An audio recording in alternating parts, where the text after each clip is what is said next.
கடந்த பிப்ரவரி மாதம் லாஸ்ட்ல இந்தியாவுக்கு ஈரானுடைய நாவல் வெசல் ஒன்று வந்துச்சு, ஐஎன்எஸ் 11 அப்படின்னு சொல்லிட்டு. இது பார்த்தீங்கன்னா விசாகப்பட்டினத்தில் இந்தியன் நேவியோட ஒரு எக்ஸைஸ் மிலானுங்கிறதுனால வந்திருக்காங்க. அப்போ பார்த்தீங்கன்னா எதிர்பாராத விதமாக டெக்னிக்கலி ஏதோ ஒரு ப்ராப்ளம் ஆகிட்டு, அப்போ ஃபாரின் எக்ஸ்டர்னல் மினிஸ்டர் இந்தியாட்ட பெர்மிஷன் கேட்டிருந்தாங்க. கேரளாவில் உள்ள கொச்சியில் வந்துட்டு அதை லாக் பண்ணியிருந்தாங்க. அது 183 க்ரூ மெம்பர்ஸோடு வந்திருந்தாங்க. இப்போ அது வந்துட்டு அந்த க்ரூ மெம்பர்ஸை ரிட்டர்ன் அவங்க நாட்டுக்கு அனுப்புகிறாங்க. அசர்பைஜான் அல்லது அர்மேனியா லேண்ட் ரூட் வழியாக தான் அனுப்புகிறாங்கன்னு வச்சுங்களேன்.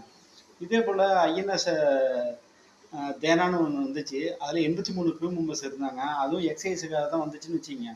ஆனால் எதிர்பாராத விதமாக அமெரிக்கா வந்துட்டு அதை ஏர் அட்டாக் மூலயமா அந்த கப்பலை முழுகடிச்சிட்டாங்க. அதில் 83 க்ரூ மெம்பர்ஸ் இறந்து போயிட்டாங்க.